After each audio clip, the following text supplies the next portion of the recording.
I was pleasantly surprised when we played the second mission of the Division beta, and we get to see the story a little bit more and what this game's going to have to offer as far as the campaign. And so first, let me start off with the quick disclaimer. Yeah, the first mission, the Madison Square Garden, is way more of just a tutorial and a general mission against the shoddy faction of the AI, and these guys are slightly better, and this makes me interested in the other two factions of AI in this game. But that alone, this map is beautiful. I absolutely just go around. The lighting is amazing, the fire, the atmosphere, everything is fucking amazing. And so I will say for the campaign that the biggest thing I'm looking forward to is I'm hoping each mission raises the bar of where we go, from the subway mission that we've seen from IGN to hopefully missions that take place inside, like, national landmarks in New York, like the Empire State Building, shit like that. But that building's in the darkness zone, so I'm not really sure. But you get my point. Is as long as we go into different and new areas that it look cool and shit like that, that'll be a big positive for them. And as long as they diversify the gameplay a little bit.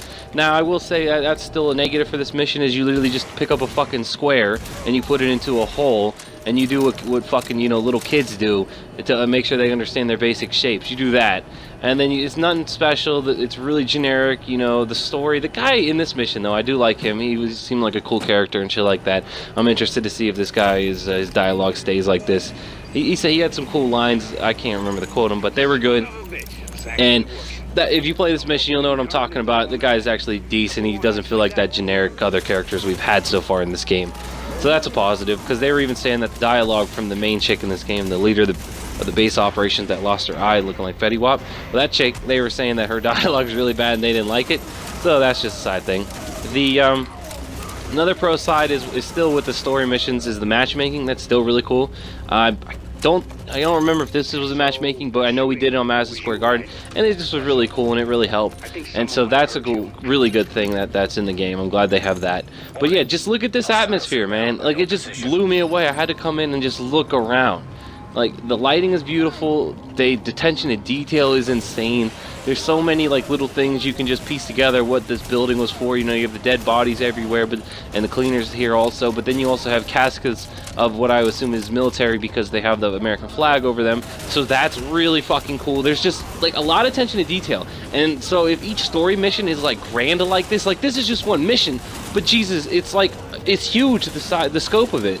And so it makes me really happy that as long as we don't come back through these areas over and over again, Destiny style, and that the mission was just created, this area was really only created for this mission, and then used a little bit here and there, as long as it's like that, then I'm fine. That was the big flaw for Destiny, is you constantly play the exact same areas over and over again, and so that's what's keeping me excited for the actual campaign, is that if they can keep raising the bar each level, keeping the shit cool and shit. So I'm proud of that. By the way, just look at this fire physics, man. It is beautiful. The lighting, man, this game graphically, man, very good. So, and even I'm on the X-Bone, and that thing doo-doo. And so that's where I stand there. I'm excited for the campaign. At least, hopefully, visually it'll be good. Hopefully the creative design is there. The actual story for what they're talking about and shit, I'm still not sold on yet. It's still kind of boring.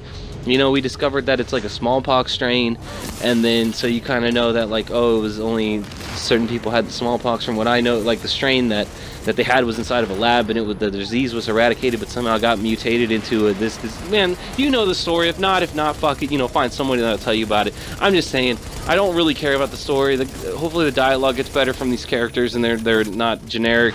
Leader type like that chick's generic leader dude, this guy's generic rogue guy on the crew, wild card dude, We'll have to wait and see.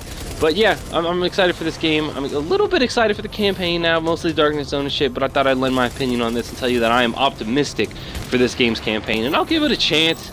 Won't go in angry. But this has been Gangster7. Thanks for watching. If you made it this far, leave a dildo in the dildo section, and peace out.